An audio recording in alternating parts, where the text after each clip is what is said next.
Hey everybody, it's Erik, co-founder, partner of Village Global, a network-driven venture firm. And this is Venture Stories, a podcast covering topics relating to tech and business with world-leading experts.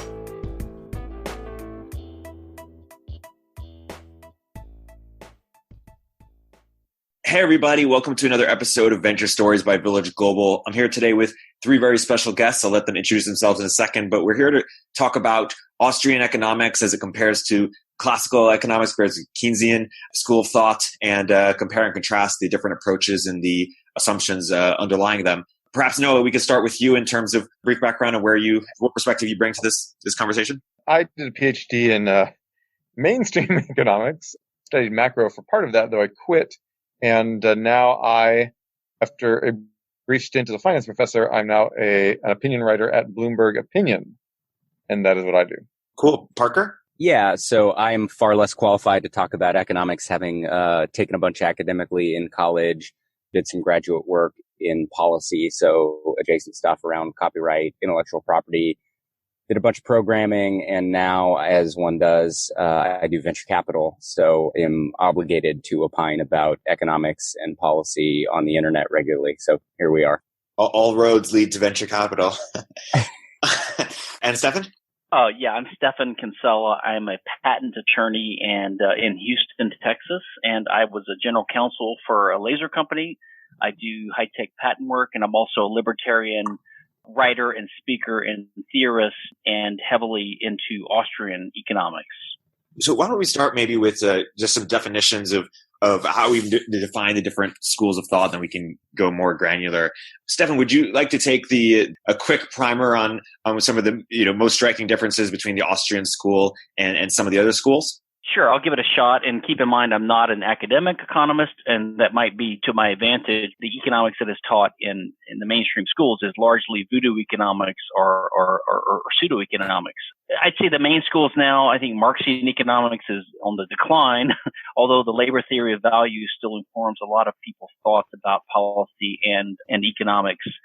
You have Keynesian economics, which focuses heavily on governmental stimulation of the money supply. And I'd say the mainstream economic thought now is influenced heavily by the Chicago school of Milton Friedman, which is what we would call positivist economics. It's sort of the idea that economics should be modeled the science based upon the way the natural sciences work, which would be physics and chemistry and things like that. The sort of logical positivism or the Popperian testing idea, the idea that you formulate a hypothesis and you have to test it. So it's heavily empirical. Now, the Austrian school is distinct from that primarily, I would say, in methodology. That is, the Austrians, which was started primarily by Karl Menger in Vienna, Austria in the 1870s. And the main proponents now would be, or the most famous figures would be Hayek, who won the Nobel Prize in 1974, and Ludwig von Mises.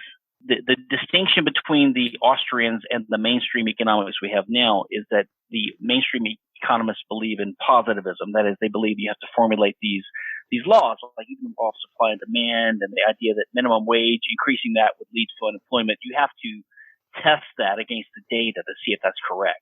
Whereas the Austrians have a more deductive method based upon the individual perspective, and based upon primarily the idea that value is a subjective phenomenon, not an objective one. That is, value is just what the individual who is acting seeks to achieve in all of his actions. So you can't measure it cardinally like the Marxists and even the Keynesians and the empiricists sort of end up believing. So that's one of the main distinctions, I would say, is that we view things from the individual perspective. We think value is subjective only. Like you can't measure it. This results in a lot of other views, like you can't centrally plan the economy. You can't scientifically plan the economy with a central committee. Government can really only screw things up. All they could do is provide a stable property system that allows the economy to operate in decentralized fashion. So that's sort of the Austrian view. But the main thing to keep in mind is that it's not positivist. That is, we don't rely upon empirical studies to test our theories. We think you can prove deductively from the logic of human action, as Mises called it, that increasing the minimum wage would lead to unemployment, that inflating the money supply would cause price inflation, and so on. It's not a result of witnessing what happens, it's a result of logical deduction. Noah, how would you sort of, just to get the definitions out, how would you sort of define the more mainstream views in contrast to that, or what color would you add? So the mainstream view basically says that economics, to what degree possible, should operate like any science. You should try to figure out how the world works. You should do that through a combination of observation and modeling, sort of empirics and theory, which work in a reciprocal process where you have write down some ideas about how you think the world works, test that against the data, then go back and reevaluate, et cetera, et cetera. That's, it's supposed to work. And then armed with the sort of understanding of how things do work, you then, turn to philosophy to ask the question, what do we want? What kind of society, or philosophy or politics? And then you turn there to ask the normative questions like, what kind of society do we want to build?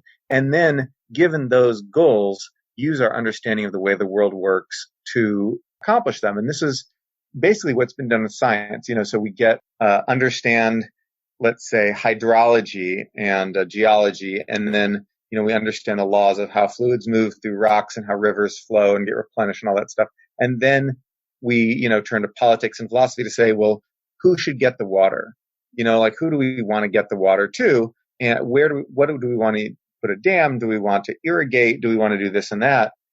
And then we turn back to the hydrologists and the geologists and say, hey, how do we do this? What kind of things do we build that allow us to achieve our goals? And with natural science, this has been an amazingly successful paradigm. Now, social science is, of course, harder than natural science because people, are a lot trickier and harder to understand than particles, and systems of people are even trickier and harder to understand than individual people. However, it's the idea that the same basic approach will work as well as anything can work for economics, even though the results may be sloppier and more proximate in the end. So maybe before getting into the places where there are differences, and we touched a little bit on them, where are the places and where there's agreement? Well, there's specific policies that they might agree on.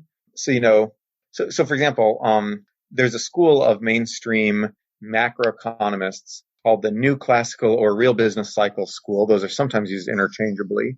And these people, especially centered around the University of Minnesota, but also Chicago and a couple other places, in the late 70s and the 80s, these people wrote down a whole bunch of theories in the language of mainstream economics that incorporated some, though not all, of traditional Austrian views of how the economy works. So for example, the idea that recessions are natural and, sort of unavoidable, and while they're not good, they're sort of the best the economy can do. If you print a bunch of money in order to try to forestall a recession, you're just going to get a lot of inflation, and you're not going to increase aggregate demand, or whatever that even means. They don't even recognize that even means something. And ultimately, the economy is driven by sort of innovation and technology, business people building businesses with technological innovations that affect the real productive capacity of the economy. That's why it was called the Real Business Cycle School. And as you can see, if you know about, Austrian views of the business cycle, there are some big differences there, but there are also some similarities. And in fact, the people who made RBC models, real business cycle models, did say that they were heavily influenced by Hayek, by Schumpeter, by, the Austrians in general. And so there is some flow of ideas from one to the other. They just speak a very different language. So Noah repeated a little bit of what I sort of criticized as the difference. Like, the natural sciences have worked, and therefore economics should seek to emulate those models. And that is one difference. The Austrians think that is a mistake that the social sciences have made in trying to emulate the natural sciences, because the natural sciences seek to understand the causal world. And so we're trying to find the causal laws of reality, whereas economics seeks to understand the consequences of human action, which is purpose-driven or goal-driven or choice-driven. So it's teleological. And so you just have to have a different model for theirs. So that's why there's this type of dualism. But I would say what we have in common is, we're trying to understand reality. We just have different mental tools to do it. And in some part, this is due to language. the business cycle theory of the Austrians was initiated by Ludwig von Mises, who I believe is the greatest and the chief model of the progenitor of Austrian economics. Hayek, his sort of student, followed in his path and got the Nobel Prize in '74 for that. Some of the Austrians have a little bit of a conspiracy mind, and Mises died in '73, and they think that the Nobel Committee waited until '74 to give the prize to his student Hayek, so they wouldn't have to give it to Mises because he was a little bit more libertarian in his views. I'm not sure if I believe there's any evidence for that, but yeah, the Austrian theory is that when the government's control of the money supply through a central bank, it can't help itself politically but to inflate money one way or the other, and that causes cantillon effects, which means harming later beneficiaries of the money than earlier, right? So it helps the banks and hurts the savers, and it causes inflation, which reduces people's spending power, and it also sets in motion the business cycle. So the Austrian theory is a business cycle theory, and that probably has influenced some of the other schools as well.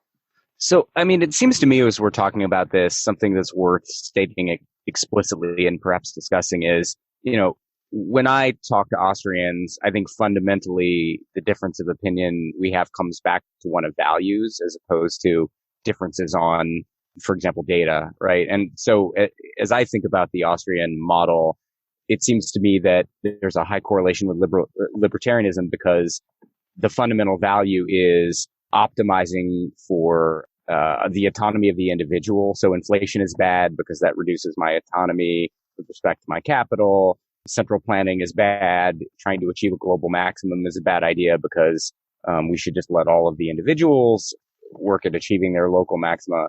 In contrast to the more classical model that says, hey, look, if we can figure this stuff out, we can collectively create an economy that is better for all individuals than individually we would create on our own. So you may or may not buy that, but it seems to me that that's a valid debate and at the heart of this stuff, when often we're talking about policies without explicitly acknowledging what's driving our values about those policies. Would you say that's fair? If you're asking me, let me have a comment on that. I think that actually the Austrians are to be commended for being explicit about this. So the Austrians say that economics is what they call wertfrei or value free. So they sort of try to clearly distinguish between their economic analysis and between policy recommendations. So to them, the purpose of economics is to understand how the economy and the market works and what the consequences in general of different interventions would be. Then it's a policy matter as a human being, like not as an economist, to say, okay, well, if you favor human prosperity and welfare, and if you want this policy to achieve A, B, and C, then you should do the following. But that's not strictly speaking an economic valuation. So because most people do at least say that they favor human prosperity, once you understand basic economics, you understand that most government proposals will actually harm it. If you raise the minimum wage, you will harm human welfare. Increasing the supply of money can only help some people, but to the detriment of others, and overall harms people. So if you favor human welfare, then you oppose these government measures. So strictly speaking, Austrian economics is not a libertarian thing, but it does tend to attract them because it helps you recognize the dangers of centralism and political control. And it helps you appreciate why we have prosperity in the first place, which is the free interaction of individuals with a certain degree of property rights. Well, it seems to me that, there's a value baked into that, right? When we say inflation is theft is a common one, or the minimum wage will per se hurt folks by reducing the employment rates. You can say, well, that may be true, but that's a policy outside of the context in which we're applying it, right? So we might have higher minimum wage because we say, look, working below the poverty line doesn't make sense. So we'll raise the minimum wage and have a corresponding transfer to handle the folks who would otherwise be employed at the sub-living wage who aren't, right? So I think you're sort of, making you're applying a set of values to policies in isolation, which I think the more classical school, and feel free to, speak on its behalf, Noah, would say, well, yeah, but let's not be naive and look at these things in isolation. Let's look broadly at this complex system and see what family policies would be that would maximize the welfare. I think to say, for example, that raising minimum wage or that the government printing money are in and of themselves harmful to humans bakes in a set of assumptions and around what the economy looks like or how monetary policy interacts with other policies that may or may not hold. The way that, economists, mainstream economists think about it is to say, all right, well, suppose we're considering a minimum wage. All right. What are the possible effects that could happen? How much will people's incomes go up? Whose incomes will go up? By how much will they go up? How will the structure of production be changed? How will productivity be affected? Who, if anyone, will be thrown out of work? How will the distribution of money in the economy change, or of wealth, real consumption, all that stuff? And then armed with that knowledge of what the likely effects of a minimum wage would be, policymakers and activists and anyone are really better able to determine whether they want a minimum wage. So, for example, suppose you find that, raising in the minimum wage to $15 would throw a few people out of work, and then, like a couple hundred people out of work in a big city, and then would dramatically raise the incomes of thousands of people. Now, I can't tell you off the top of my head, like, oh, is that worth it? I mean, I can give you my opinion. I could say, oh, no, you've harmed 100 people to help thousands of people, but that's not acceptable. You shouldn't be able to harm even one person, help someone else. And then, or I could say, well, actually, whatever you're doing or not doing, there's going to be winners and losers. Someone's going to get hurt. Someone's going to get helped, et cetera, et cetera. So this is actually good to do. Those are two stylized, simple versions of common sort of ethical frameworks you can work in. But no matter what your ethical framework is, no matter what you think is right or wrong, it helps to know, how things really work. It helps to know the facts. It helps to know if we do this minimum wage, what will happen? In other words, it's never bad to be forewarned and forearmed, right? It's never bad to be informed. It's never bad to have a better understanding of the consequences of what you might do. And that, I think, is really the argument for positive economics. It's that no matter what you want, it's better to have the facts. And let me say, I think in general, I would agree that the role of economics is to do that, is to say, to help you decide to know what the consequences of a given policy would be. Now, where Austrians would disagree is they're very skeptical of the ability to empirically, quantifiably determine what these things would be.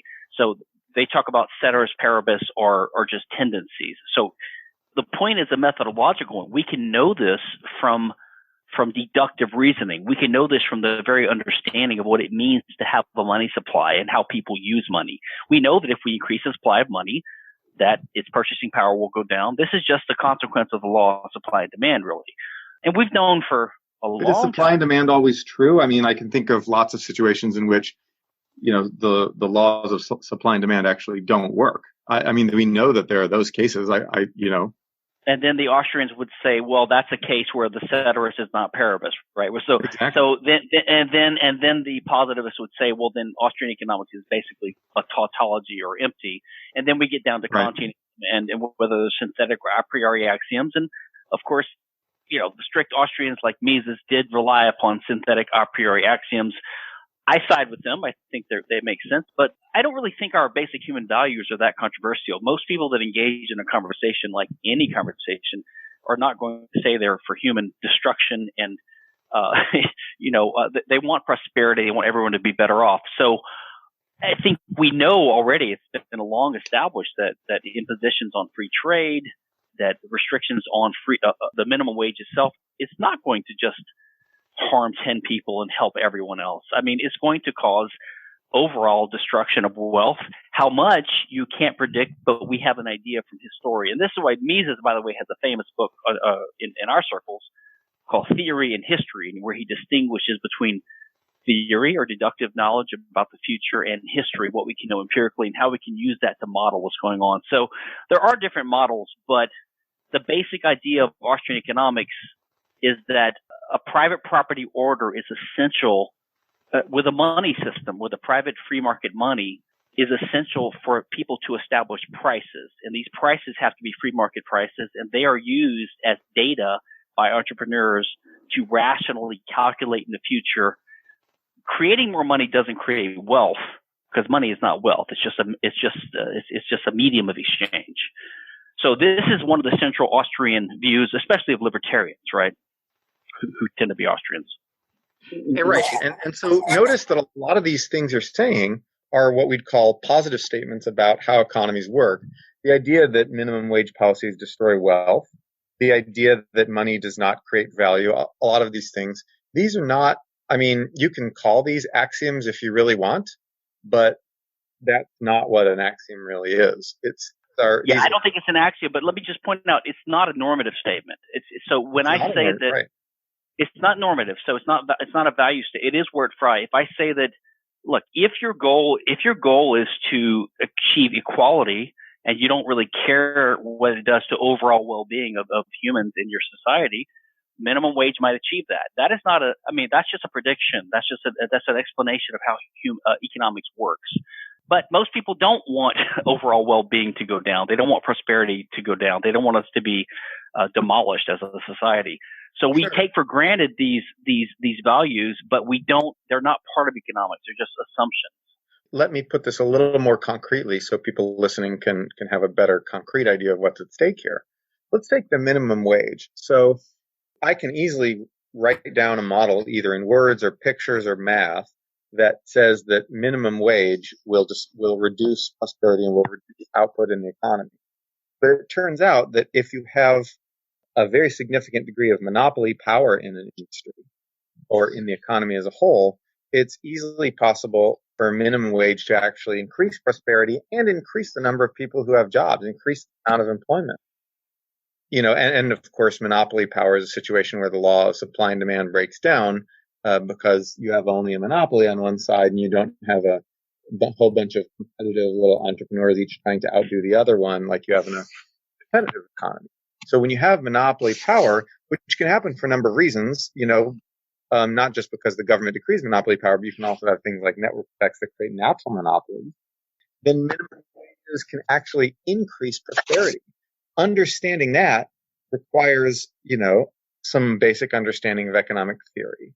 And also you can empirically say, well, okay, yeah, sure, you wrote down a model where minimum wages increase prosperity, but does that ever actually really happen? And that's when you unleash the empiricists to go out and look for cases where maybe that did happen. And so to me, this is a clear example of how the sort of mainstream synthesis of empiricism and theory and normative and positive economics all come together, for very practical purposes. Well, Noah spoke earlier about our common goal being realistic about these things. And if you want to be really realistic, so no one's just an Austrian, no one's just a libertarian, no one's just a whatever. There are public choice insights that we have to draw on our experience and our reality. And first of all, the fact is that the Austrians, we deny the concept of monopoly outside the government. So there are no natural monopolies. So I wouldn't concede that to you. The real monopoly is the government. Why not? Well, because a monopoly means there's only one seller, and if there's no legal barrier to competition, there can always be other entrants into the market. What if there's increasing returns to scale? Well, just hold on a second. Let's say you think there's a monopoly, you want to have a legal regulation to try to tame that or prevent that. The only way to do that is with a legal system, and that's done by the government, by the legislature. The government, the state, is certainly a true monopoly and the only real monopoly around. So that's not true. Why? If you're realistic, the state is going to use its monopoly power not to perfectly try to calibrate the market, but it's going to do it in all sorts of ways that benefit special interests, and where the legislators are not perfectly attuned to everything. They don't have perfect data, according to which is what the Austrians say. So the idea of using the biggest monopoly of all to try to stop what might be a temporary misplaced priorities. The government's the solution is worse than the problem. That's our view. I'm not arguing it. I'm just telling you that's our view. Okay. I'm curious. I think that a lot of that stuff's just not correct. I mean, it ain't right. Well, I'd be curious if you have an opinion on either one of you on historical examples, right? We went through a massive period of antitrust and breaking up of trusts in the last 100 years. Was that a bad idea? I like it. As a libertarian and as an Austrian, I'm totally opposed to it. I think, look, antitrust law is completely immoral and illegitimate. There is nothing wrong or anti-capitalist or anti-property about people colluding or trying to set prices. Cartels usually don't work for competitive reasons. And the biggest cartels are government cartels like OPEC or the governments getting together to do things. But no, antitrust law should be completely abolished. Intellectual property law, by the way, which I mentioned earlier before we started talking, is considered to be a form of property rights by most mainstream thinkers, but is not. It's really a form of government granted monopoly, which causes problems, and then the government has to step in to remedy this. So, for example, you have the government complaining about high prices for pharmaceuticals and wanting to regulate it with regulations like Bernie Sanders and these chumps. And yet the reason we have these high prices is because of the patent system, which is a cause of the federal government in the first place. But you notice that even Ocasio-Cortez and Sanders, these guys don't go after the real root of the problem, which is the patent system itself. So you have to get to the fundamental analysis of the problem. You have to have true property rights, which is not government-granted monopolies. The problem is monopolies, but monopolies that are genuine monopolies, in my view, are always created by the state. So I'm probably much more sympathetic to your views on intellectual property than most folks. And I'm just curious how you would think about this problem of these monopolies are granted by the state, with the theory being that non-rivalrous goods will be underproduced if they're not artificially protected by these monopolies, right? I'd be curious. I don't think that's a theory, but I can explain why, but go ahead. Okay, yeah, no. So I'm curious how you would think about production of these goods, broadly intellectual property, patent, copyright, in a world where these protections didn't exist. Would there be less of these things? Would there be more of these things? How would that economy work? Okay, so it's a complicated question. I've spoken hundreds of hours on this topic, so I can try to summarize some of this. First of all, I think that the theory you mentioned is an after the fact rationalization. Copyright arose because the state wanted to censor free speech that it didn't want promoted. So this was, you go back to the Statute of Anne in 1710. There's just no doubt about that. Copyright censors and limits free speech. And that's not my understanding. My understanding of that law was that it was pushed by publishers who wanted they wanted to get the rights from creators and monetize those rights with their printing presses. Well, that's why I say it's complicated. So what happened was originally, before we had the printing press, the guilds, the church and the state together could determine what was going to be printed because it was all done by hand. Then the printing press came about, and so like in England, the stationer's company was chartered as they had a monopoly, which is either a patent or a copyright. I don't know what you call that, but they were the only ones who could print things. And when their monopoly was going to expire, the publishers had been used at that point to having a chokehold on what could be published. So they lobbied Parliament and they got the Statute of Anne enacted in 1710.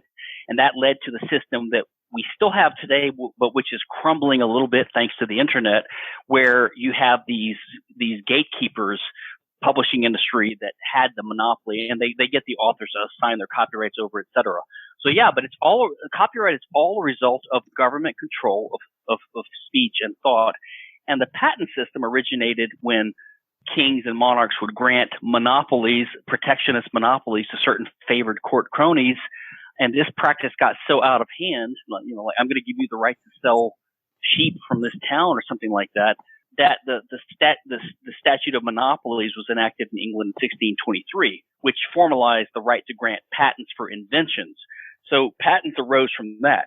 It's only in the 1800s when the free market economists rose up against the American and the growing Western system of patent and copyright, which originated in these practices, which are totally anti-market and totally anti-property rights and totally anti-capitalist. So the free market economists started rebelling against this. And so the entrenched publishing and technological industries, which are dependent upon these things, started saying, no, it's intellectual property. It's not a monopoly.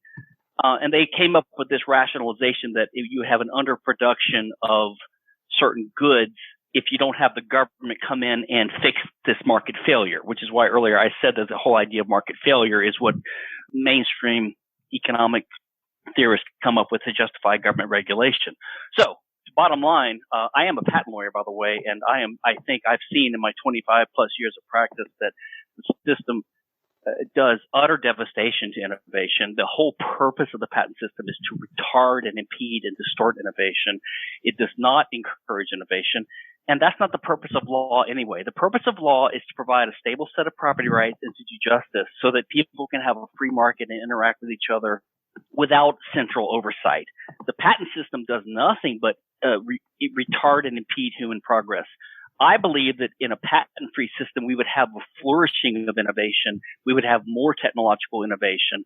The patent system is one of the worst abominations that the government imposes on us. It's almost up there with the drug war and the central bank and government schools. That's my opinion after 25 years of looking close at this.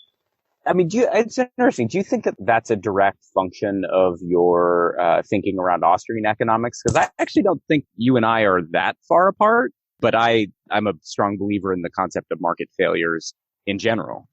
Partly because I was a patent attorney and a libertarian, and I started practicing in this field in 1992 or so, and I was getting uneasy with all the justifications that free market economists were giving for the patent system and the copyright system because they all seemed ad hoc or empirical or arbitrary. You know, they would say, well, the reason that you can only have a copyright for so many years or a patent for so many years is this, but you need it more than zero but less than infinity. And none of those reasons made sense to me, so I started looking for a rationale myself in Austrian and libertarian and property rights literature and economics.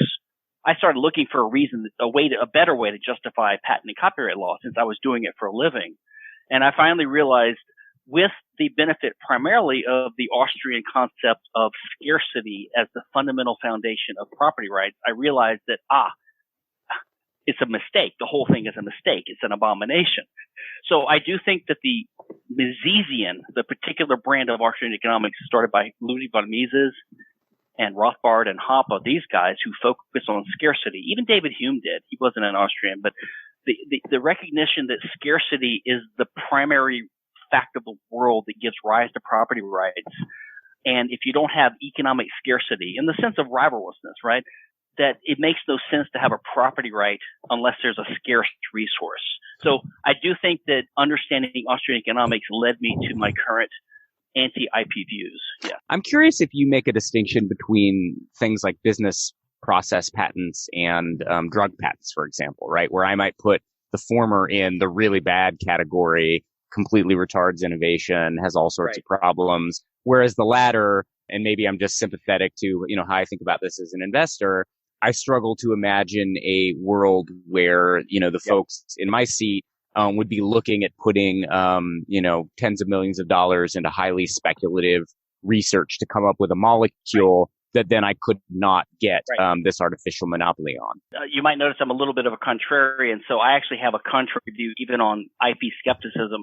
I actually think that, say, things like patent trolls and process patents and so-called low quality or bad patents are the least harmful thing. And I think that pharmaceutical patents are among the worst because, pharmaceuticals help save people's lives. And so I think pharmaceutical patents are probably the most damaging because they raise prices so much. And by the way, the prices are high in part because of the government, like the FDA system, like the regulatory review system. So the government imposes this onerous review process. Sure. And causes prices to be really high. And then the government says, well, prices are so high for these poor entrepreneurs, we need to give them an artificial monopoly so they can charge a higher price to make up for the damage we've done in the first place. Why not get rid of the FDA and the patent system? So if I could get rid of one part of the patent system, I would get rid of pharmaceuticals first. I would get rid of patent trolls and process patents last because those are the weakest patents. And they do the least damage. Like patent trolls, for example, they're annoying, but all they want is a little cut of they're like a mafia guy that just wants a little take. They want 2%, 5%. They don't want to kill you, but if your competitor gets a patent, they want to kill you. They don't want you to make a competing product. They want to shut you down if they can. So the biggest problem with patents are good patents that are high quality, that will be upheld in court, that can be used by a competitor who's actually practicing in this, and they want to shut down their competitors. It's not weak patents or low quality patents or patent trolls or even process patents or harder to detect, right? And they're harder to enforce. So I would eliminate the patents that are the most conspicuous and the ones that people say are the strongest case for patents, which is pharmaceuticals. And by the way, if anyone's interested in this, and we can't go into this in detail, there's a book online by economists Michele Boldrin and David Levine. It's called Against Intellectual Monopoly. And they take an empirical mainstream economic approach to this. And if you go to againstmonopoly.org, look at chapter 7 or 9 of their book. It's online. And they just explode all the myths about why patents benefit pharmaceutical companies and why they're necessary for pharmaceutical innovation. Great. I'll have to check that out. One question I want to ask is, someone like Tyler Cowen, who's as far as I understand, a libertarian, but not an Austrian economist and believes that the Fed does a reasonably good job. What does he not believe that folks like Stephan or Vijay, who introduces Stephan Boyapati, believe? Like, what is sort of the crux of the disagreements there? Because he's a libertarian or shares some of those types of values. From what I know about Tyler, I think he is a libertarian. I'm not sure. He may even be an anarchist, but most of the people that are even associated with Tyler, they're not even the Austrians look, the strand of Austrian economics that I think makes sense is based upon this idea that we come up with economic laws by the power of deduction from knowing internally what the structure of human action is. Okay. And so that's what Mises called praxeology, which is the logic of human action. He came up with that word. So all I'm saying is there are a group of Austrian economists who are more influenced by Hayek, who was Mises' student, like Tyler Cowen's associates and friends at George Mason and other places like that.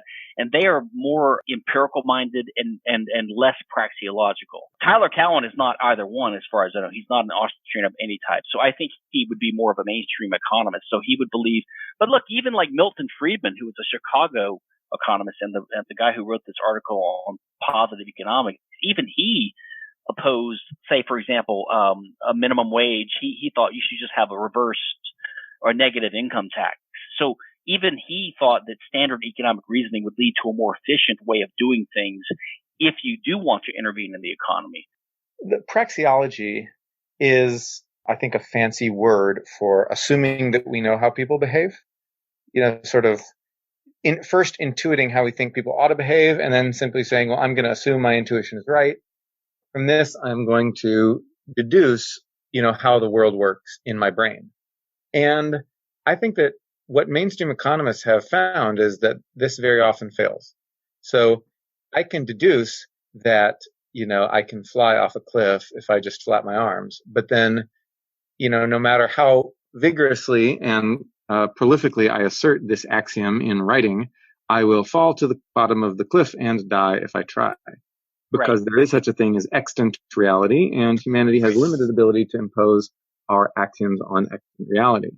Although the economy is a very complex phenomenon, and although humans are a very difficult thing to model, and although human beings are smart and will adjust their behavior to what you do and all this stuff, despite all of those things, there are lots of elements of extant reality that affect the economy that we can't assume away.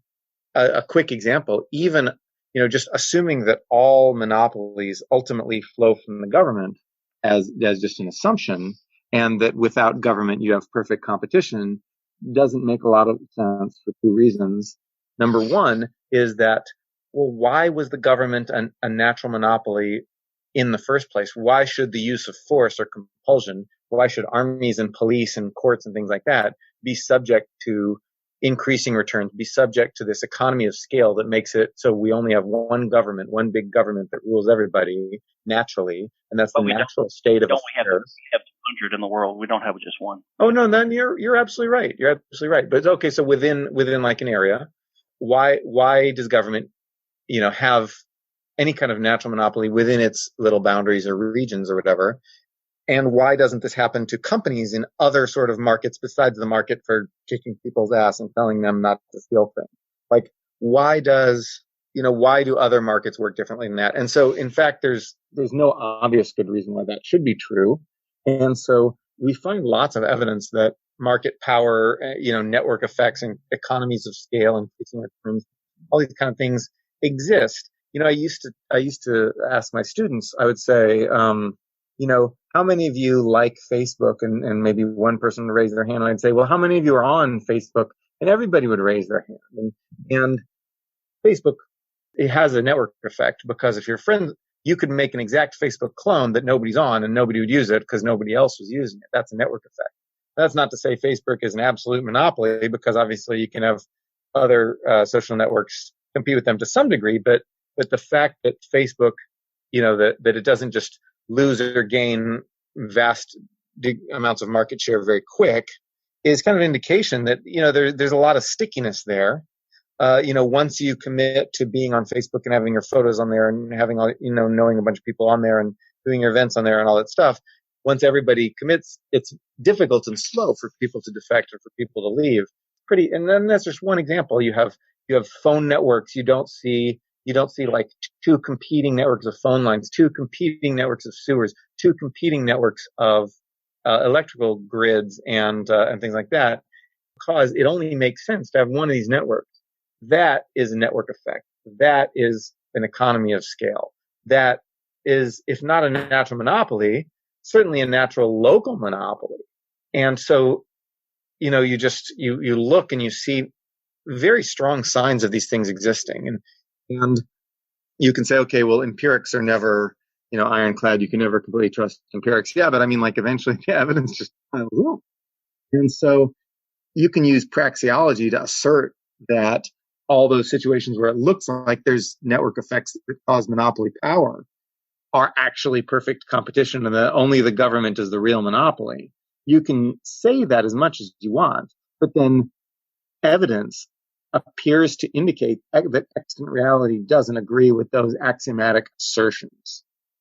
Yeah, I get that pushback, but your whole way of looking at things is so steeped in the sort of positivist view of economics that, like, your description of praxeology is just wrong. That's just not what you're classifying it, almost like this sort of antiquated Catholic natural law version. It's not that at all. It's not about how we assume things or what we want them to be and deduce them. Praxeology is just the idea that we want to understand market phenomena that we do observe, and we understand it by realizing that we are human actors, because we are all human actors from the inside. And if you just reflect upon that, we realize simply that this is what praxeology is. It's very simple. We are human actors who want to change what's going to happen in the future. We have some end in mind.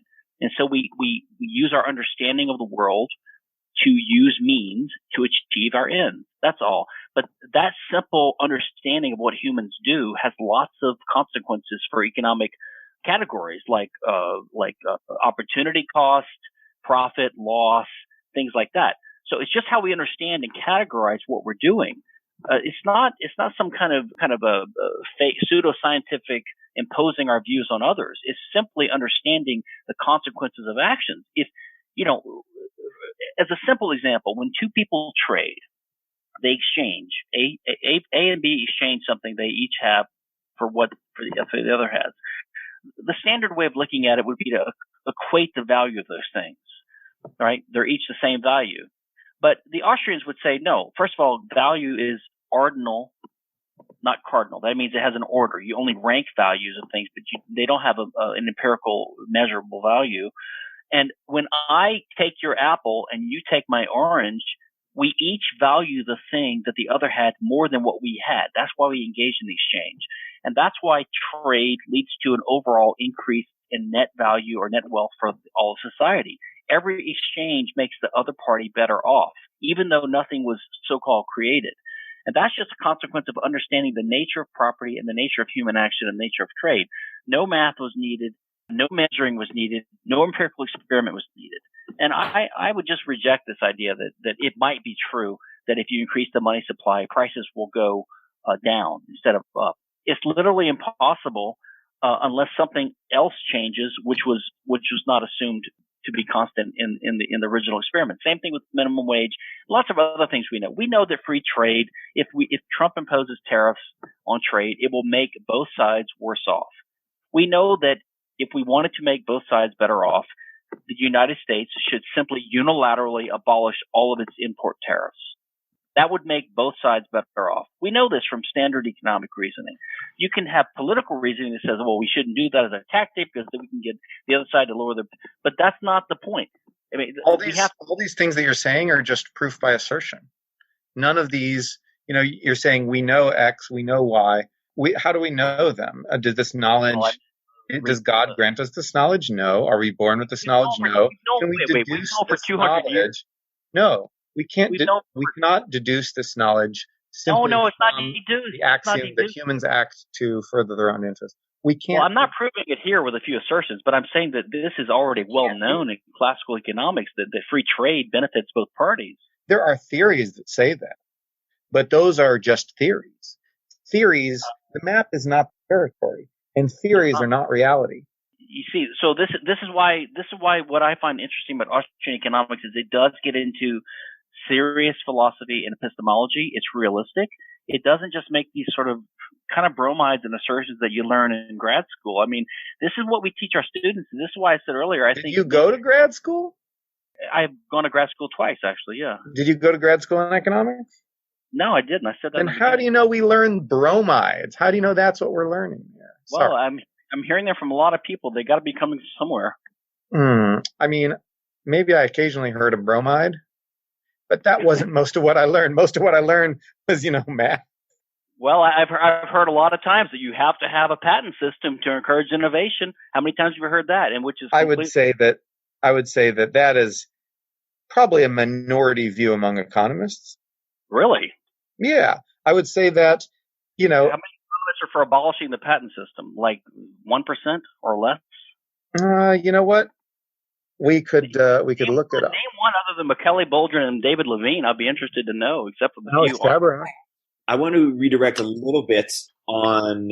So I want to talk about business cycles. I want to talk about monetary policy, but perhaps we can give a little bit of just historical context leading up to that. So it's my understanding that Austrian economics, in fact, was mainstream economics up until perhaps the late 1800s when we first left the gold standard. Perhaps, Stephan, you can give some of the historical context of how that evolved, and then we can get into some of the differences from different schools on business cycle and monetary policy today. I would say that until fairly recent times that some Austrian presumptions were shared by most modern economists. I mean, Karl Menger in 1871, I believe, wrote his treatise which started the mainstream Austrian school. It had its roots in scholasticism and some earlier thinkers. But I think the subjective and the marginal revolution, right, the solution of the diamond water paradox, which is this sort of idea, the paradox, which was why would people pay more for a diamond than water when water's obviously more useful? And Menger helped solve that with some other thinkers, with the idea of marginal value, right? The idea that people value things on the margin. Like, you don't value every dollar you have equally. You value the next dollar according to what want it could serve, right? So the first dollar is worth less to you than the millionth dollar, and so on. Anyway, so that way of thinking, which is rooted in subjective value theory and individualist thinking, helped to start what the Austrian Revolution. Then you had the corruption of economics in some branches by this labor theory of value of Marx and Adam Smith, which originated, in my view, partly with John Locke and his labor theory of property, which led to intellectual property. See, in my view, all these things link together. That the idea of Locke was that we homestead or we come to own things by mixing our labor with them, and we own our labor and therefore we own these things, right? Which I think is a mistake in logic. This is the problem which leads to the intellectual property idea. If you labor on some idea that's useful, you should have an ownership right in that too. This is part of the argument we have for patent and copyright now. But that led, I believe, to the labor theory of value of Smith and others, which led to Marxian economics, right? And this we even hear this now. It's Acacia Artis saying that employees need a minimum wage because they're not being compensated for the complete value of labor that they contribute to the final product. But she's just repeating Marxian. Sorry, I don't want to use the word bromides again, but Marxian fallacious propositions about labor. So this has infected a large deal of economics. And then you have the Milton Friedman, the positivist school, the Chicago economists who believe in, testing things empirically. At least they have a free market basis, and at least they want to test things, and they have some rooted in reality to some degree. But I think they're all mistaken. I think that the Austrian branch, which is rooted in subjective economics and the understanding of the importance of a free market for property rights and for money, is the one that gives us the most understanding of the consequences of policies that affect human beings. What has the data shown since we've left the gold standard in 1871? And if anyone wants to give even more color to when we left it again, in 1950s or later on. So one, does anyone want to give even more historical context? And two, does anyone want to interpret the data? Oh, of course, since we left the gold standard, prices have been inflating steadily. The price level was more or less constant until this happened in the early 1900s. So the government's constantly eroding the value of money, and the business cycles have gotten worse. So the central banks were created as an alleged fix to the business cycle problem. Look, the problem with the business cycle theory, the empirical view, which Noah kind of alluded to earlier, is that it doesn't have a theory behind it. A cycle means that something recurs, right? And if it's a business cycle, it affects the whole economy. So it's not sector-wide. It has to affect the whole economy, and it has to recur over and over again. And the only explanation for that I've heard that makes any sense is the central control of the supply of money and credit by a central authority. So they inflate the money supply. That causes an artificial boom. It distorts prices. It gives rise to Keynesian effects and inflation. And then there's going to be an inevitable crash later. And so the contemporary view of business cycles is that the boom is good and the crash is bad. And that, like in the Great Depression, the problem was that the government, the central bank, didn't inflate enough to stop the deflation that was being caused in the Depression.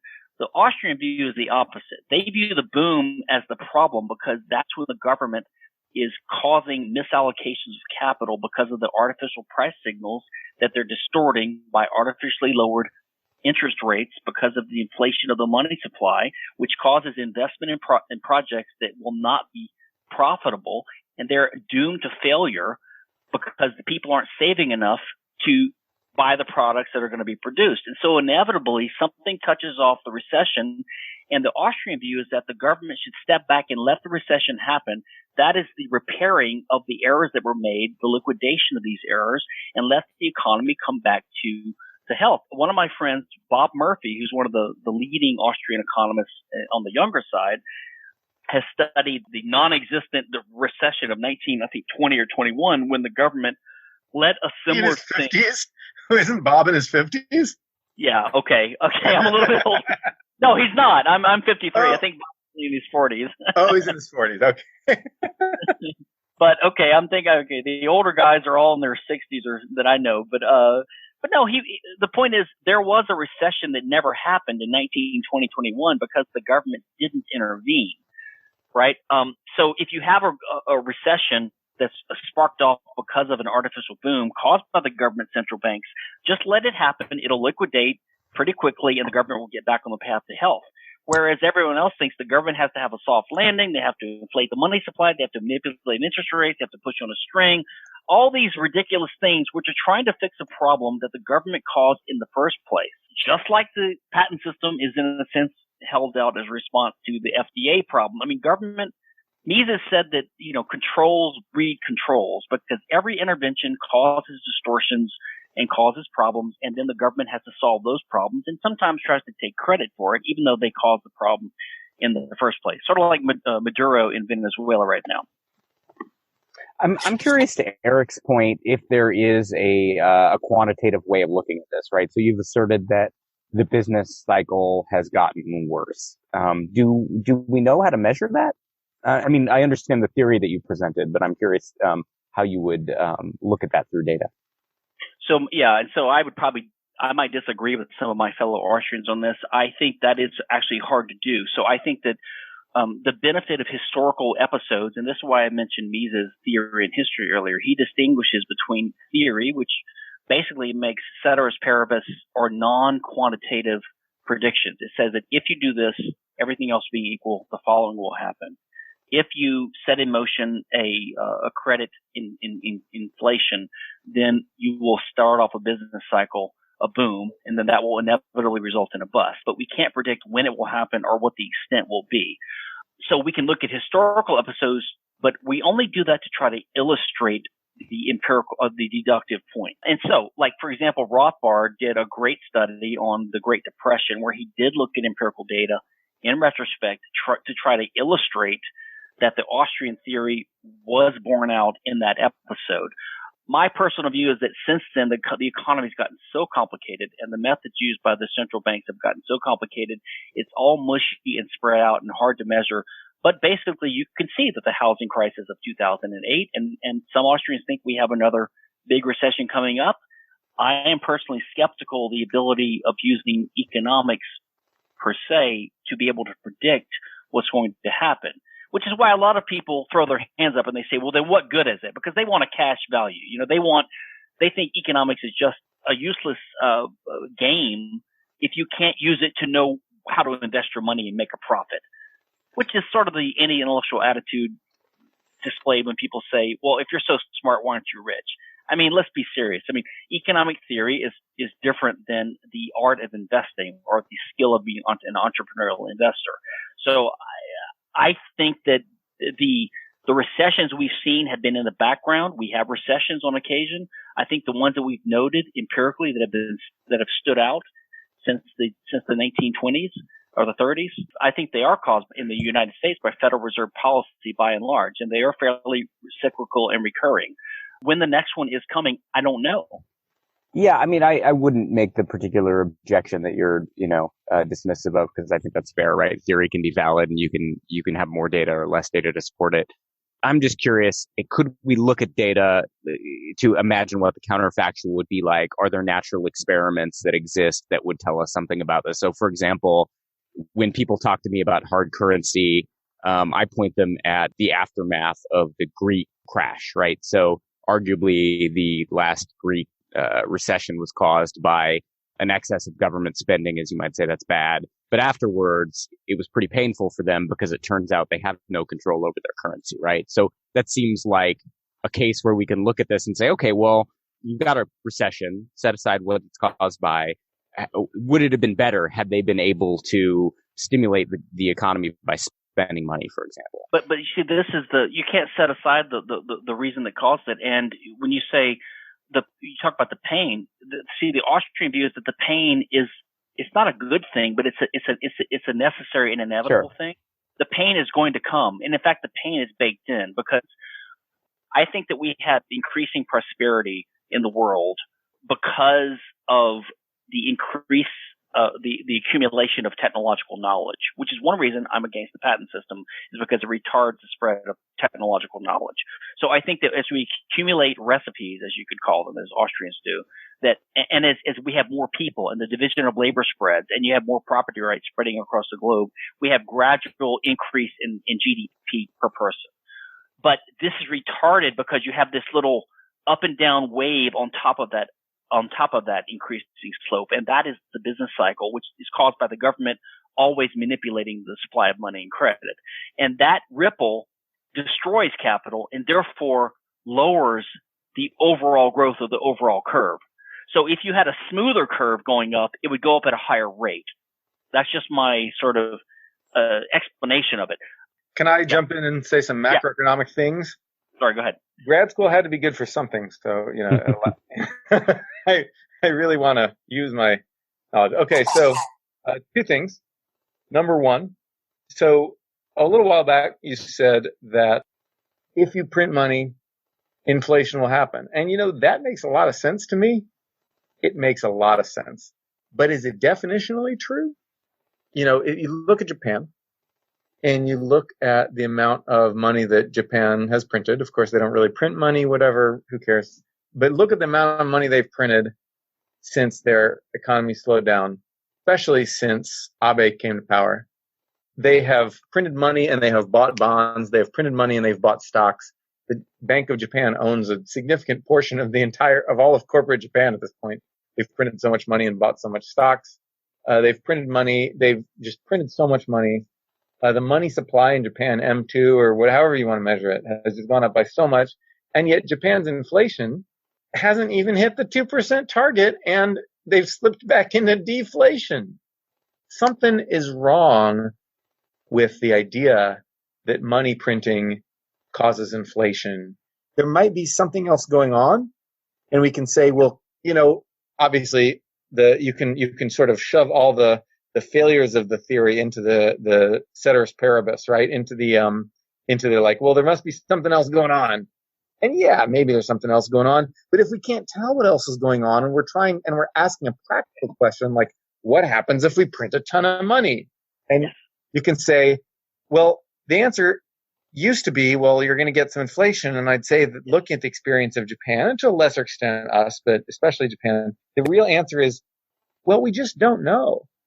And that's the first observation I'd like to make. The second observation I'd like to make is about the Federal Reserve. Now, you made a big factual error earlier. If you look at the volatility of GDP and the amount that the growth line squiggles, those fluctuations, you actually see that before we went off the gold standard, during both the 1800s and the early 1900s, the classical gold standard and the sort of modified gold standard that we had in the early 20th century, for both those periods, actually, there was more volatility of GDP. Just load up the data, load it into Python or whatever, and type, or just call like a variance function. You see that it was higher. Employment, same thing. And yeah, we've had constant, usually fairly low level inflation since we went off the gold standard, but we have had a smoother real economy since then. And that's just a fact. Well, let me respond to a couple of those. It may be smoother by some measure, but that's, to my mind, not the goal of anything. Smoothness is not a goal. Okay, that's fine. Smoothness is not a goal. I was just saying that's the fact. As for inflation, Austrians do use the word inflation in, I would say, an idiosyncratic way, but we use it in the old-fashioned way. By inflation, we mean inflating the supply of money and credit, not the price inflation result. So we review. Okay. So what you're saying is that if you print more money, you will have printed more money. But I'm not saying printing. I'm saying increase the supply of money and credit, and that's not done primarily by actually printing money. So that's a simplistic way of viewing it. My friend B.J. Boyapati, who you mentioned earlier, actually wrote a paper about 6-7 years ago for my journal, libertarianpapers.org, where he argues that the reason we haven't had price inflation is because we haven't had money supply inflation, because the central bank is unable to do it by the techniques. If they printed money and dropped it in helicopters, they could do it that way. But they are pushing on a string in some ways. He's got a theory of that. I don't weigh in on that. I'm simply saying that we do distinguish between price inflation and money supply. So we say that if you increase the supply of money and credit, all things being equal, you will tend to get price inflation. And I don't see how anyone can deny that. And you can point to some cases where it doesn't look like the evidence is bearing that out, but it could be that maybe the government is not increasing the money supply as much as you think because they're not effective at doing that. Or it could be that the GDP, the real GDP, is growing enough to mask it. Or it could be that we're not counting certain things in the measure of price inflation that we should. For example, the stock market keeps going up. House prices keep going up. Maybe that's where the price inflation is. So I would say that. As for your volatility upgrading, look, I'm not talking about relative smoothness from one generation to the other. I was simply trying to use a model people can picture in their minds so that they can explain the Austrian view of how the business cycle harms productivity. It is an up and down movement on the upward growth. And if you look at the price inflation rate that we've measured and the GDP per person of humanity, it was relatively constant until about 1800, 1700. And then the Industrial Revolution happened for various reasons that no one seems to be sure about right now. I have my own theories about that. But that started going up exponentially at that point. Okay. Right. That's right. So basically price per person was relatively flat because the government they had the ability to clip money, right? They could take a piece of the gold coins if they minted. They could monopolize it. They could take people's money from them by this little inflation, but they couldn't easily increase the overall supply of money when it was rooted in a commodity standard like gold or some other commodity. So I'm not making the claims that I think it's a little bit of a straw man because I'm not saying that we're smoother now or that we're smoother in the past than we are now. I'm simply saying that when the government intervenes, one way that they reduce economic productivity and growth is by the business cycle, which doesn't need to be there. So About whether the business cycle needs to be there or not, I can't really say, although it's my impression that Austrians have painted business cycles as cleansing, and that some Austrians think. The recession is a liquidation, but the business cycle is not a good thing. But when you have an artificial boom stimulated by an artificial increase in the supply of money and credit, which lowers interest rates, right, which makes it more feasible to engage in more projects that you couldn't have afforded easier because you can borrow more money now, right, if interest rates are lower. So you can engage in more long-term projects to produce goods in the future that you think consumers will be able to buy because you think they have saved more, because that's normally what drives interest rates down. So the Austrian view is that in a sound economy, you would have a natural rate of interest caused by people's willingness to wait for things in the future, right? Their time preference.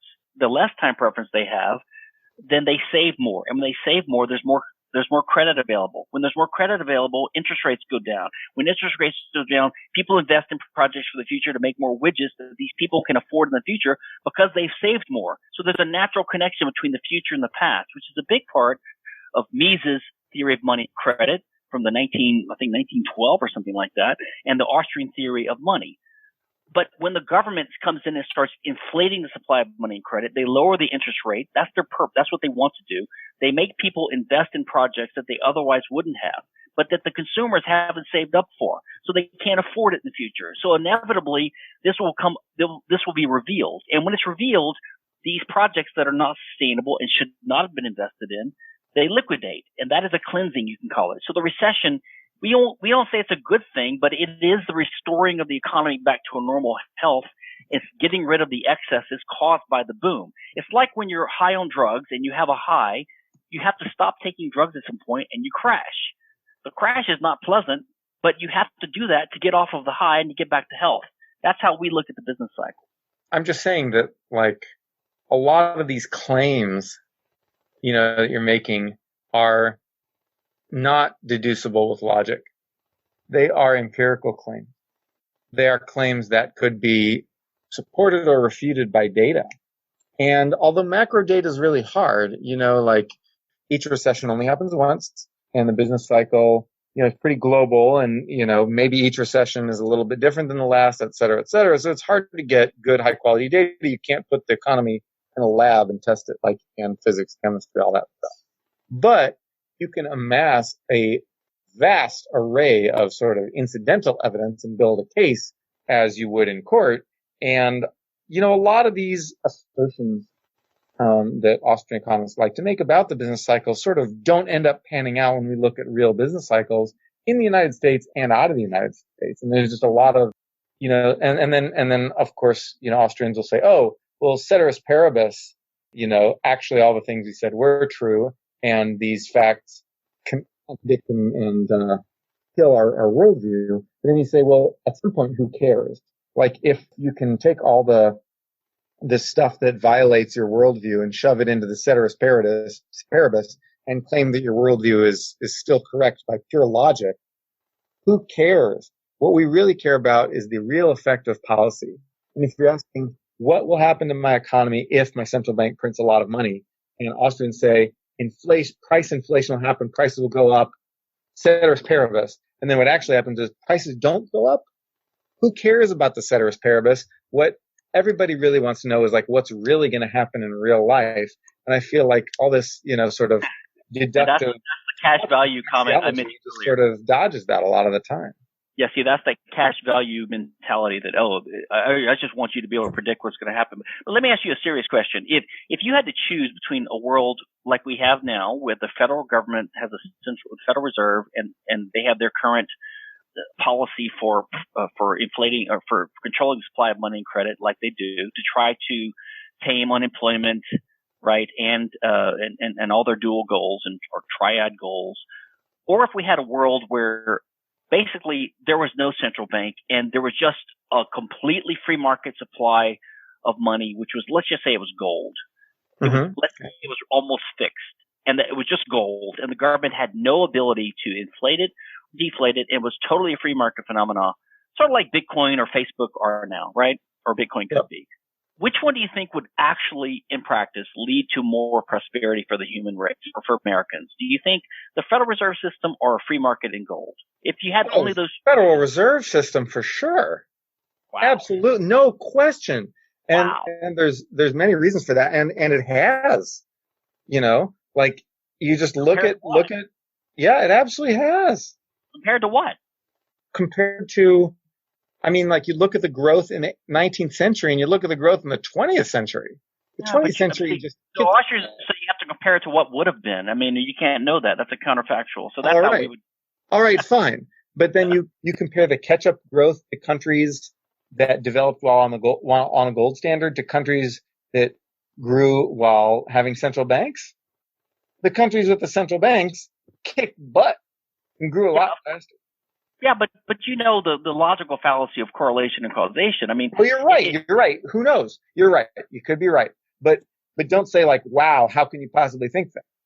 Well, I'm actually shocked. I don't know many. You're right. Maybe you're right. And, like I said, you can only gather circumstantial evidence. You can't put the macroeconomy in a lab and test its properties. But this is your mentality. So you think we have to this is the mentality of the positivist economic. You think we need to have evidence and do tests and have comparative studies. Even that methodology that you're doing, that it rests upon philosophy ultimately. You cannot go back. You can't ultimately rest everything on logical positivism. Ultimately, we have to make assumptions about the world. Maybe the laws of physics will change tomorrow. Yes, we know that. It's the paradox of induction. We all learn that in freshman philosophy. That's not what I mean. So the Austrian view is a dualistic view. So I think you're correct in what you said about the laws of causality. So we don't know if the law of gravity will continue tomorrow because we can never prove it. We don't. We only have the empirical scientific method. That's right. But we do know that when humans act, they act to prefer what they're aiming at, and that they prefer that to their second choice. It's not possible to disprove that by an experiment.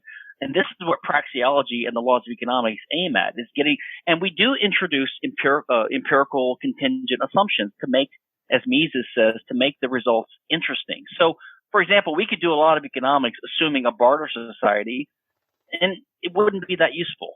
But we say, well, let's assume we have a money, a medium of exchange.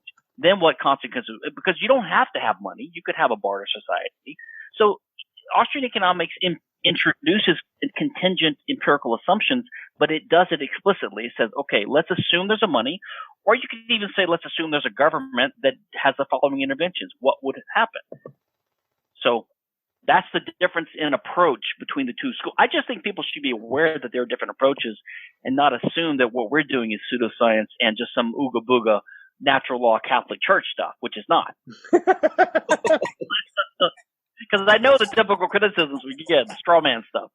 I'm just imagining the ooga booga slur being with the Catholic Church. Well, I'm imagining, primitive, atavistic, superstitious, ideas that are not scientific and modern and rational.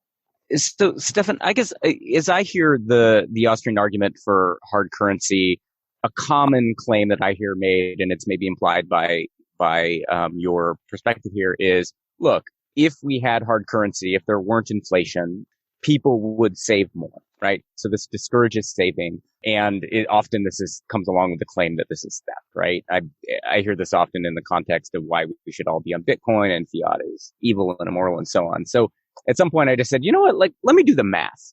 If I were sitting there in 1900 and I said, I've got $100, there's this classic chart that everybody shares around how much money you've had stolen from you, what $1,900 would be worth today. And you do the math and you say, look, if you just took $100 and you put it in the stock market, today it would be worth, let me look this up. You would have made 12x on your investment, and adjusted for inflation, you would have, actually I don't have that right handy, but effectively if you've taken your money and put it in the stock market, this inflation is completely erased, right? The idea being that mild inflation causes investment as opposed to, non-productive spending, that leads to growth. Sorry, and then we all get wealthy. I was with you until that part. How does mild inflation encourage saving? How did that come out of what you just said? Well, so it encourages me to not leave my money in a bank account, right? If I'm losing 2% a year to inflation, I should not put my money in a bank account. I should put it somewhere where I can get greater than 2%, right? So I should invest that money. I should put it to work with someone directly or indirectly. Okay. Well, let me respond to that. First of all, and again, I'm not representing every Austrian in things I say. I have my own view that's resulted from my particular brand. Austrians do not distinguish.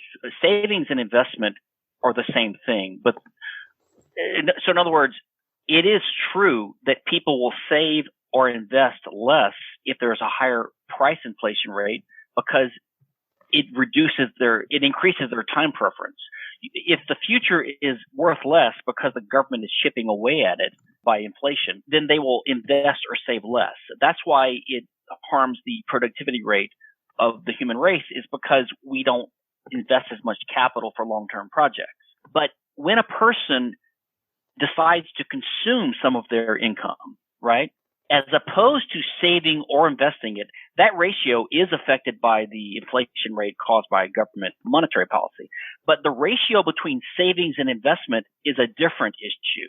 So, for example, if I decide to save, $1,000 a month, I can put some in the stock market or some in the bank.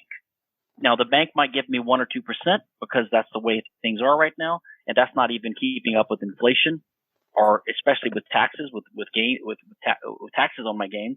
Or I can put it in the market, which is a little bit riskier. In a free market, I have no idea what the ratio would be. Maybe you would put even more in the stock market. People would keep a certain amount of their savings investment in cash. They would keep a certain amount in other types of investment, which would make a higher rate. I think we can say that the amount of wealth or income that you have that you don't consume or spend, you're either going to put it into a higher risk, higher return investment like the stock market, or you're going to put it in a bank. Now, in a free market, where let's forget about Bitcoin. Let's just say there's gold, and let's say there's no price, there's no money supply inflation of gold. Your gold would appreciate every year by, let's say, 4%.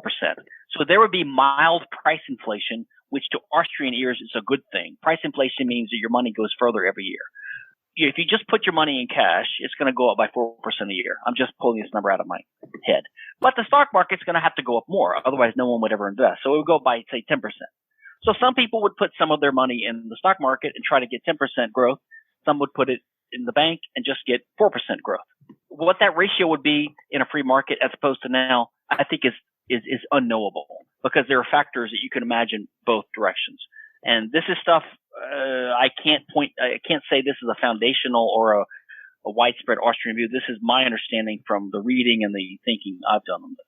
Yeah, I guess I'm not clear. I mean, what you have seen with Bitcoin, which is just an interesting, I mean, I know it's not a currency, but what you've seen is it's failed spectacularly as a currency because people just want to hold on to it, right? Because it seems to be deflationary.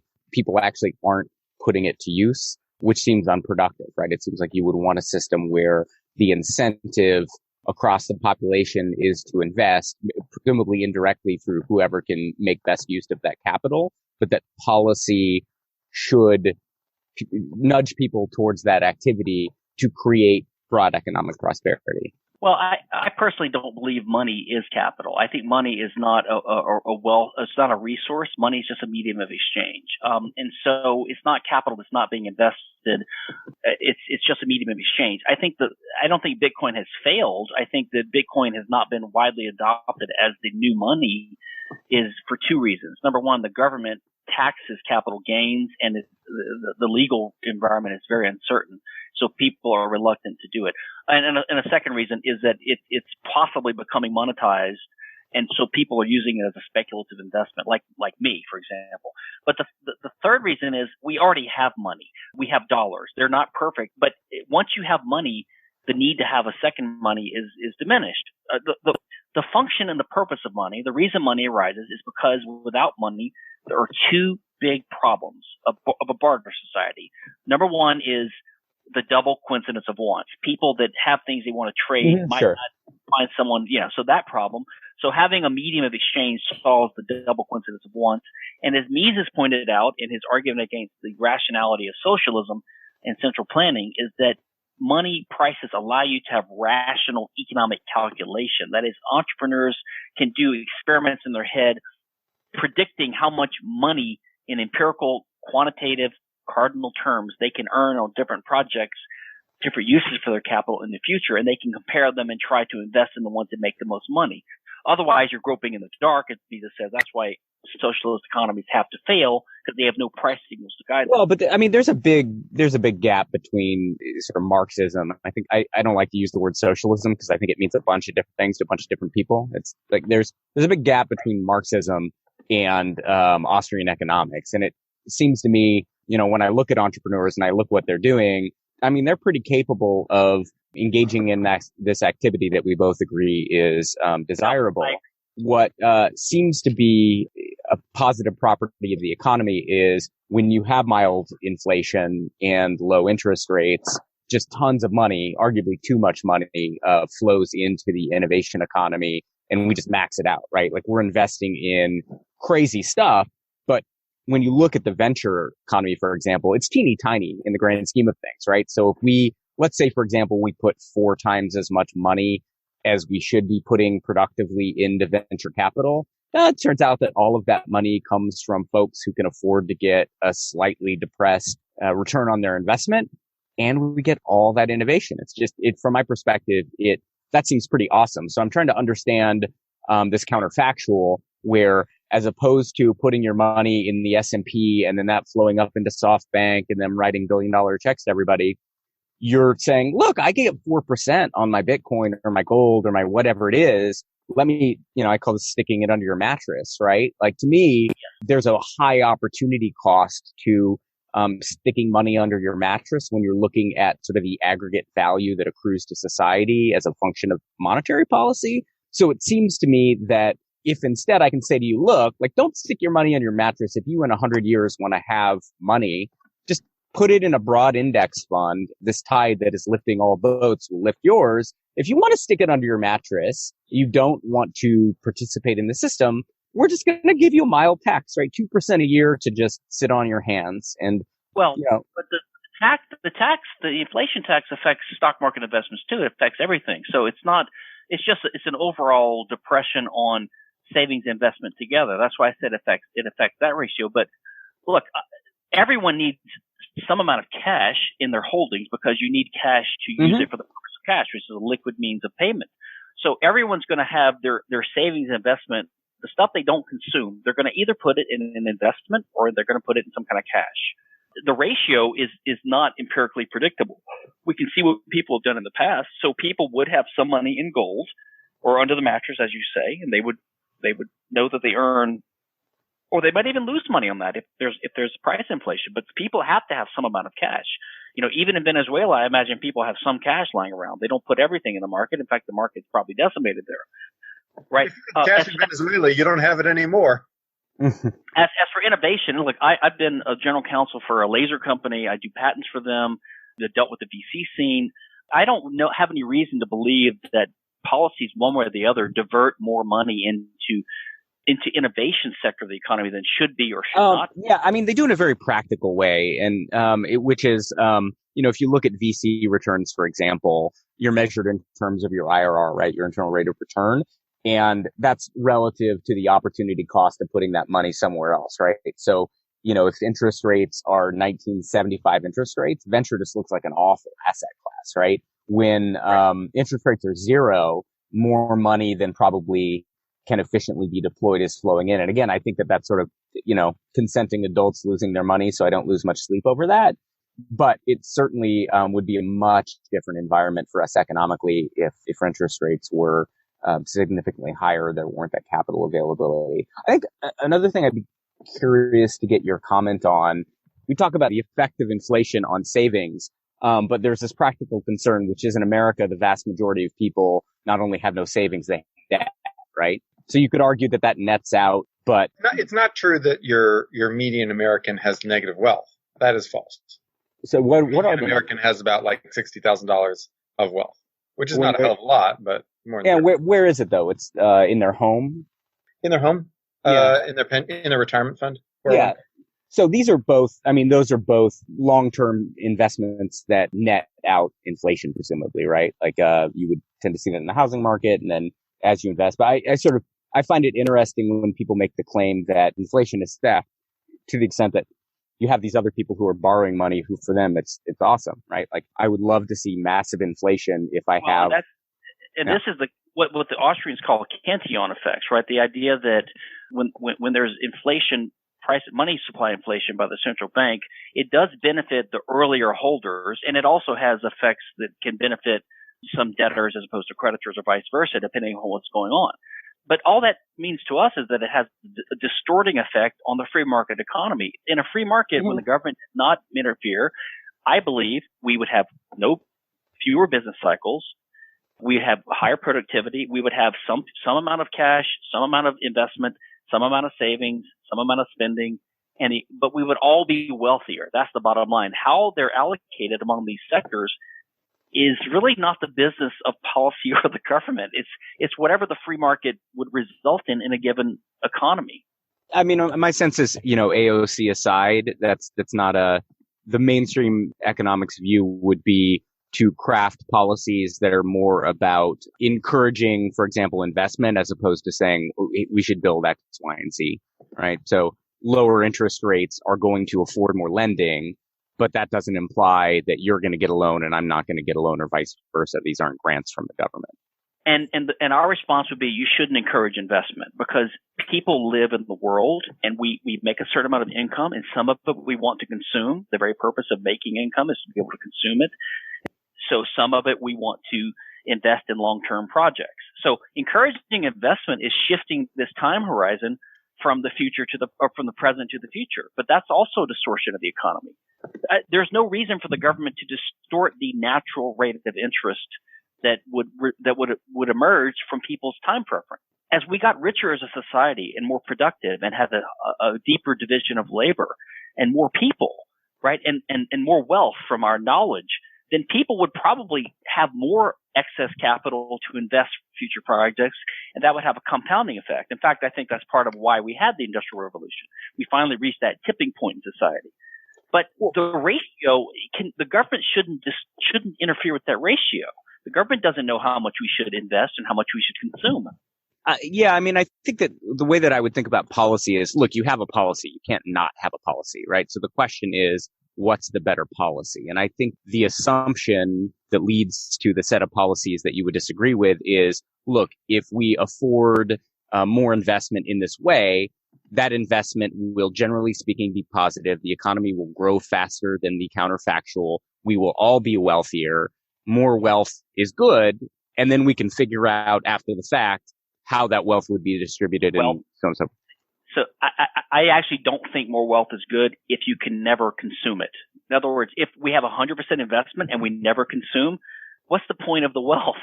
And so you have to have a division between how much of our income we devote towards consumption, how much towards investment that leads to the wealth in the future that we can consume. If you don't allow consumption, then there's no point to wealth in the first place. So there has to be a natural balance. And I don't agree with that policy comment. The policy should be, as I mentioned pre-show, I'm against the state completely. I'm an anarchist libertarian. I think the policy should be abolish the government first and let the private property, free market, capitalist society rule. And then whatever happens in that society is the natural result, and it's probably the best result we can count on. So, but my thought hearing all this stuff is the same as my thought, usually reading Austrian economic stuff, which is that, a lot of people have libertarian beliefs. A lot of people have free market beliefs about what ought to happen, like government shouldn't take my money. Government shouldn't play games with my cash holdings by inflating the dollar and all, government shouldn't tax me. Government shouldn't interfere with my business and all that stuff. Sometimes those are right, in my opinion. Sometimes they're wrong. But people have these ideas, libertarian ideas are perfectly natural and perfectly normal, but taking these and using sort of pseudo logic to reverse engineer, a sort of a set of like faux axioms and, sort of faux deductions and, quasi pseudo empirical assertions is not the best way of upholding these beliefs. because it's going to appeal to people. If you come up with a system of thought and a system of vocabulary and a system of fancy sounding but ultimately kind of vacuous statements to justify people's libertarian beliefs, then people will instinctively find that thought system or pseudo thought system appealing whenever they need a reason to justify their libertarian beliefs, whenever they're looking for something to justify their idea that the government is being too intrusive, et cetera, et cetera. And that's natural. That's our human irrationality. That's just the sort of pseudo-rational way that we work. But that's what Austrian economics is. It is ultimately mumbo-jumbo made up to rationalize our sometimes perfectly legitimate libertarian beliefs and ideals. But there's better ways. There's better ways than that. There's more rational ways. There's both philosophical and economic ways to justify libertarian ideas that don't rely on subscribing whole hog to a system of pseudo-thought and pseudo-logic. And that is my basic position. At least you didn't use the word juvenile. Let me have a closing response. I appreciate that's the most polite quasi-statist diss I've ever gotten. So you're conflating libertarianism and Austrianism, which is fine. We tried to distinguish them, but no, there's lots of libertarianism that isn't Austrian. True, but look, I can only speak for myself, and I'm the melding of both. But you're also engaging in psychologizing, which I'm not criticizing you for. I engage in. I think psychologizing is fine as long as if you grant that someone is wrong and then you try to explain why. I'm perfectly fine with that. I think one thing you're unfortunately wrong about is saying that this libertarian idea appeals to people. I wish it did. Is what appeals to people is getting stuff for free, which is why AOC gets votes and why you have all these idiotic college students running around talking about free college tuition. I wish you were right. Venezuela is failing because you're just wrong. People want things for free and they don't understand basic economics, which you don't even need to be an Austrian to do. I didn't intend to come on the show and be able to defend all of this stuff. I just wanted to explain it, and I wasn't trying to be contentious in my debating. I'm just trying to. And I'm not trying to attack you at all. I hope you realize that. No, I do realize it. Believe me, the libertarians are not always the welcome guy in the crowd. We view everyone else as a statist, that we're the only guys that are always being attacked by everyone else.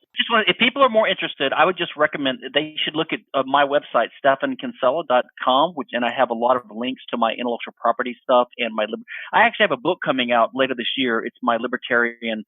It's called Law in a Libertarian World, where I will elaborate a lot of this stuff. And I've been writing on this for a long time. And Mises.org has lots of stuff on the basics of Austrian economics for people who are interested in looking into this stuff further. But I can't defend it any more here, obviously.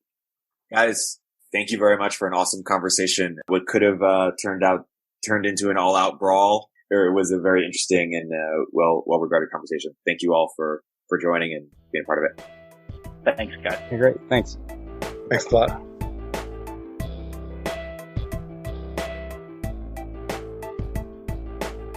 If you're an early stage entrepreneur, we'd love to hear from you. Please hit us up at villageglobal.vc/network catalyst.